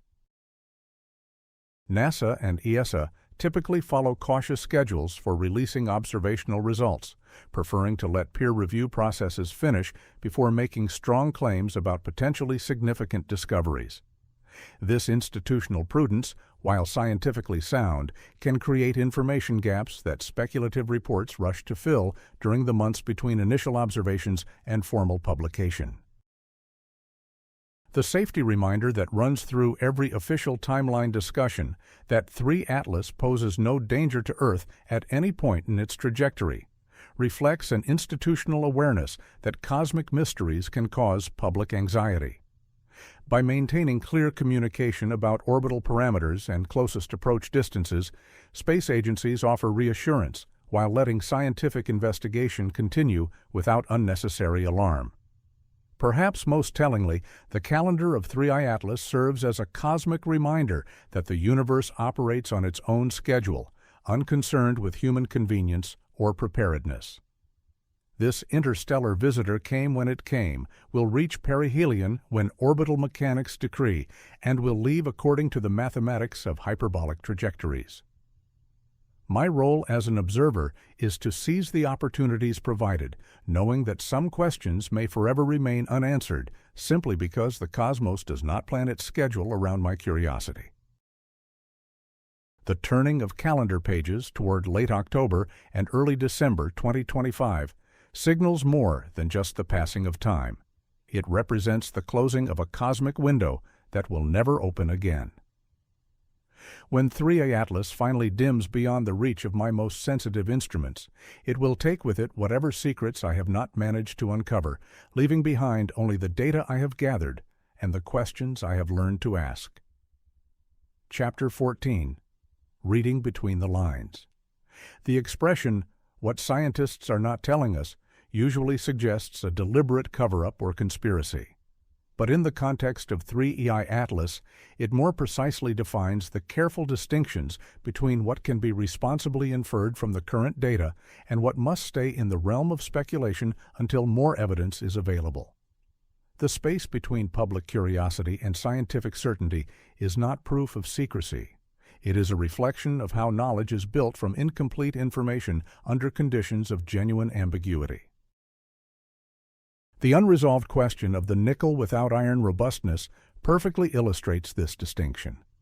Multiple independent teams using different instruments have reported neutral nickel emission lines without corresponding ion signatures in their spectra of 3 Atlas.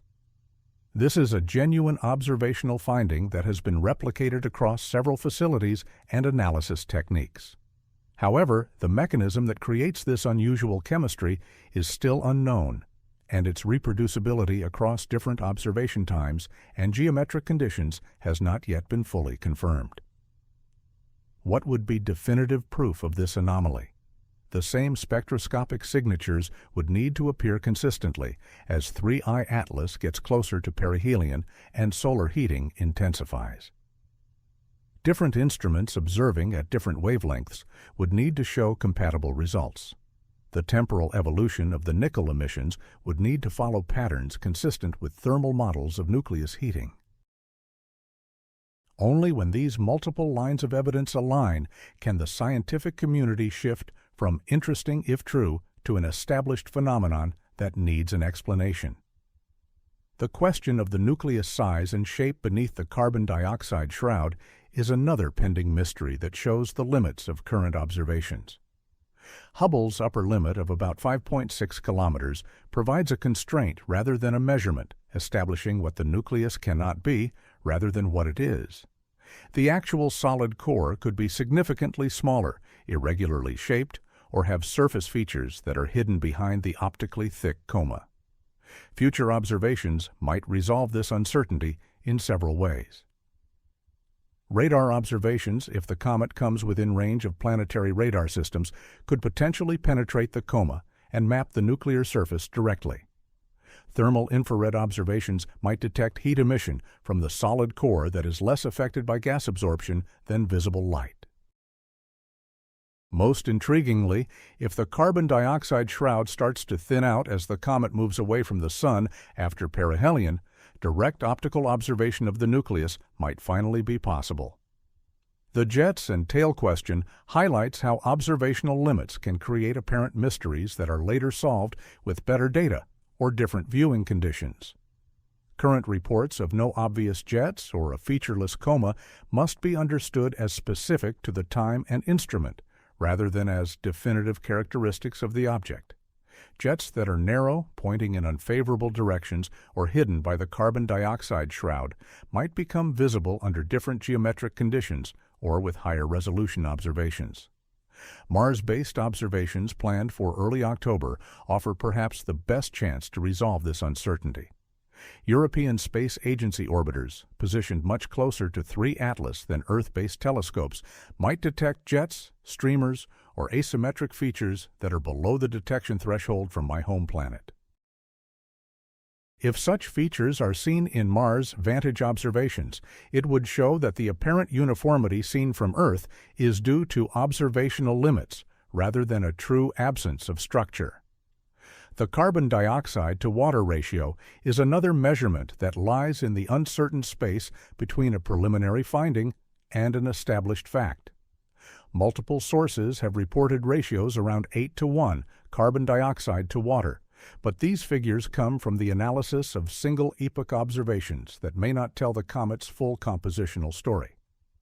As solar heating increases toward perihelion, the relative production of different volatiles could change drastically, possibly revealing a more conventional, water-rich composition beneath the surface layer that currently controls outgassing. Peer-reviewed confirmation of these ratios will require careful cross-calibration between different instruments and observing epochs, along with thermal modeling that can account for how changing solar distance affects the relative sublimation of different ice types. The exact numbers may change as analysis methods are refined and more data become available, but the general pattern of carbon dioxide dominance seems consistent across multiple observational approaches.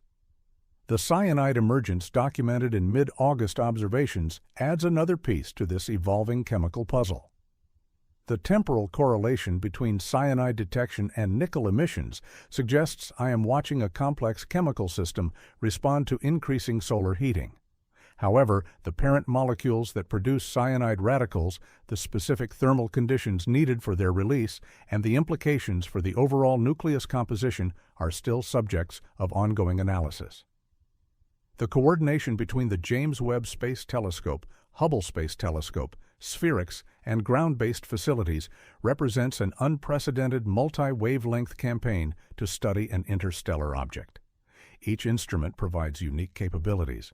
Hubble's high-resolution imaging, JWST's detailed infrared spectroscopy, and SPHERICS's wide-field coverage. But combining these observations into a coherent picture of 3 Atlas requires careful attention to the systematic differences between facilities and observation epochs. This synthesis process takes time, often extending for months after the initial observations, as teams work to understand how instrumental systematics, calibration uncertainties, and temporal evolution affect their measurements. The most complete scientific picture of 3 Atlas will likely emerge only in late 2025 or early 2026, well after the object has disappeared from view, but when enough time has passed for thorough analysis and cross-validation. Media literacy becomes especially important during this period of evolving understanding. News summaries of preprint papers offer valuable access to technical findings, but may unintentionally present preliminary results with more certainty than the original authors intended. Commentary and opinion pieces, no matter their quality, are interpretive frameworks rather than established facts and should be clearly distinguished from observational data and peer-reviewed analysis. The distinction between "we do not know" and "we cannot say" reveals different types of uncertainty that affect scientific communication about 3 Atlas. "We do not know" implies that current data are insufficient to find the answer, but more observations might solve the question. "We cannot say" suggests that the data might be adequate, but that responsible scientific practice requires waiting for peer review, replication, or theoretical development before drawing conclusions.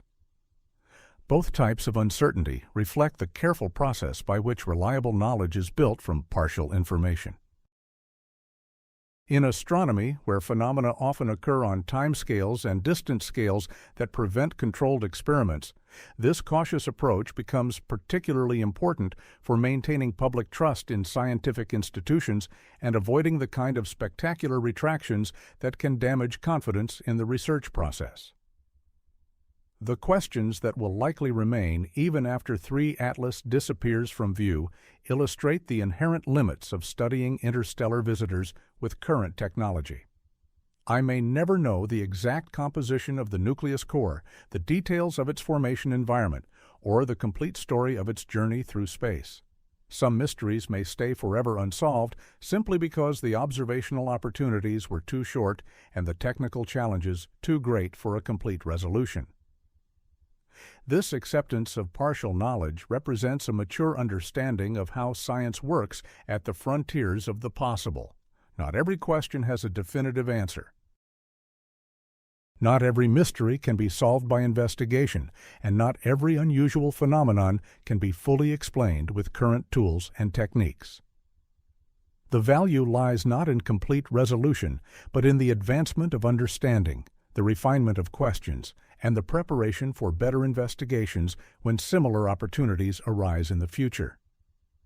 Reading between the lines of scientific communication about 3 Atlas reveals not a conspiracy or a cover-up, but the careful work of building reliable knowledge under conditions of genuine uncertainty. The gaps in my understanding represent not failures of investigation, but the natural boundaries between what current evidence supports and what is yet to be discovered. Chapter 15. Drift into Sleep.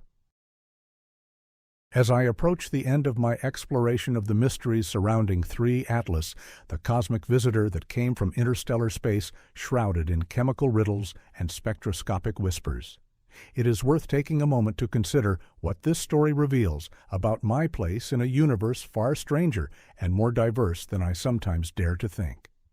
Here is an object that journeyed perhaps millions of years through the galactic emptiness, carrying within its frozen nucleus the chemical traces of stellar systems I may never see, only to grace my solar system with a brief visit that challenges my understanding of what is possible in nature.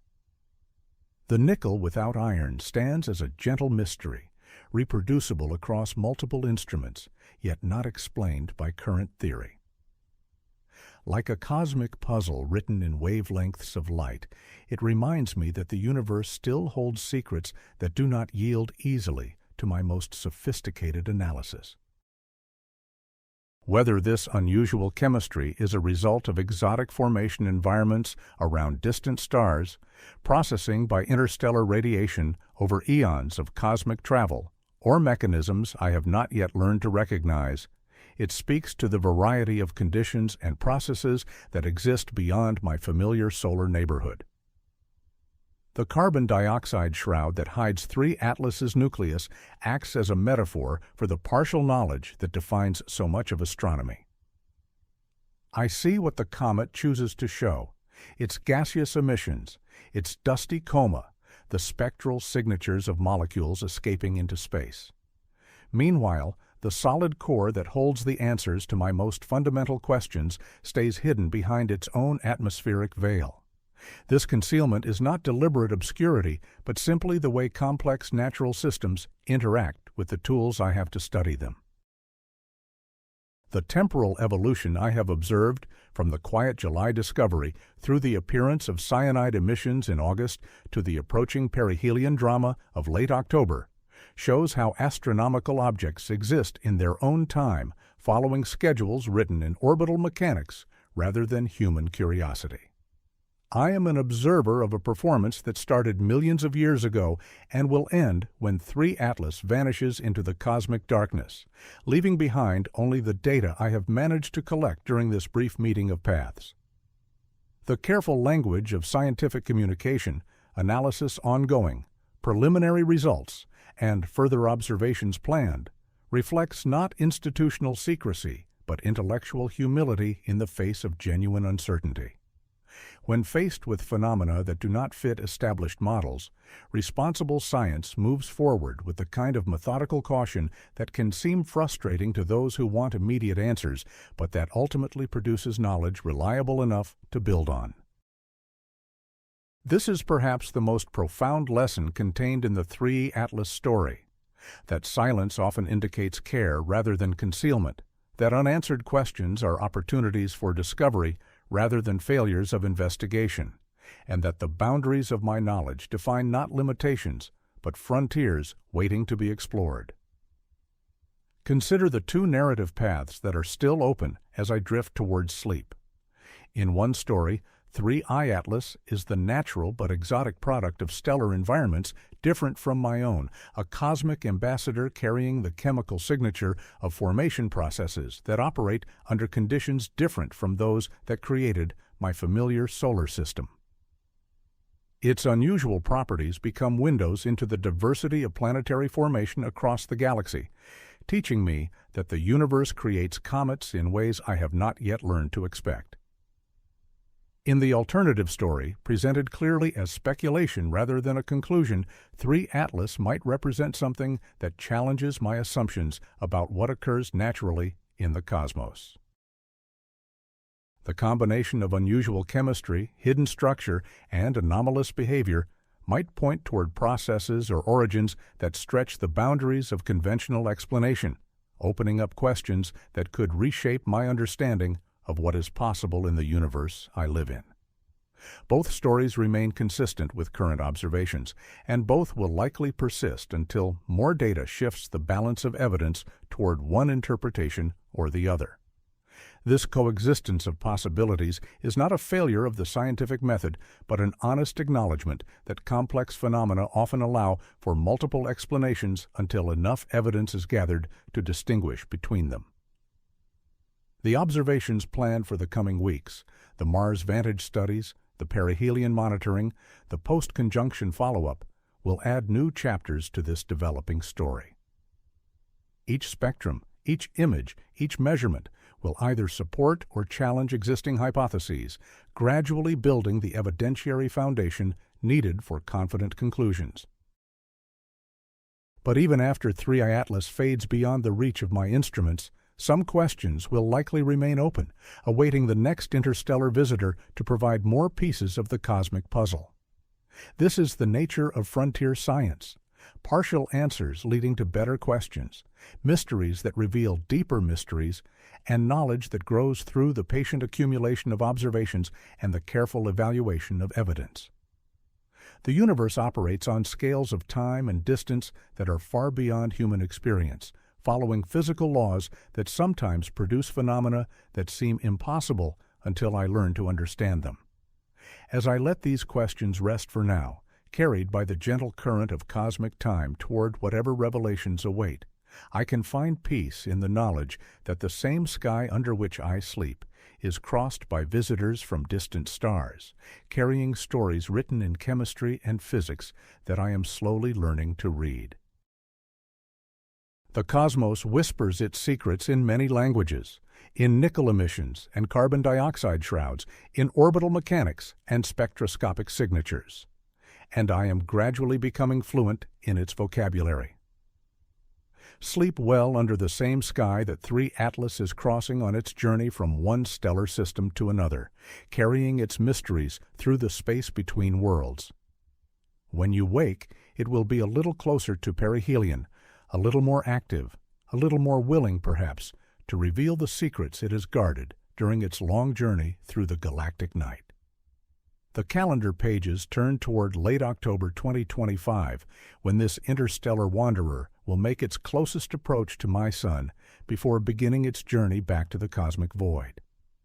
Updates will come as data mature, as peer review processes run their course, and as the careful work of science transforms observations into understanding. But for now, in the quiet hours when the universe reveals its most profound truths, I can simply rest in the wonder of knowing that I share the cosmos with visitors from other worlds, and that some mysteries are worth contemplating in the gentle darkness that connects my small life to the infinite expanse beyond.